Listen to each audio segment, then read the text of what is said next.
はじめまして。私はジェニファーです。Hi, I'm Jennifer.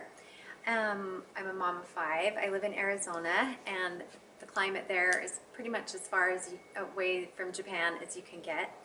I had a friend visit from Japan, and she was saying, "Wow, this is so different." And I said, "Yeah, it's Chairo no Kuni, which means it's a brown country."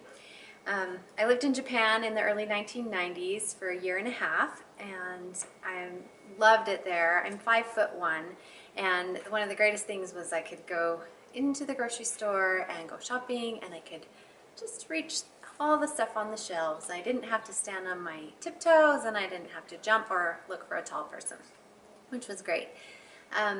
I lived with the people, and I spoke Japanese and ate the food and slept on the floor, and we sat on the floor for meals, and I really came to love Japan and love the Japanese people, and it was just great. And I learned the language to an extent, but it's been a while and I've kind of forgotten a lot of it.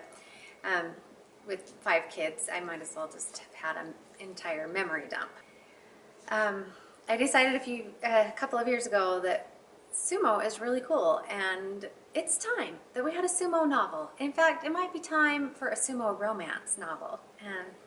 Sumo is an exotic sport, and maybe a lot of people in our culture think it's really weird that there are just these shoving naked men. What is that? But it's so much more than that, and it's powerful and it's exciting.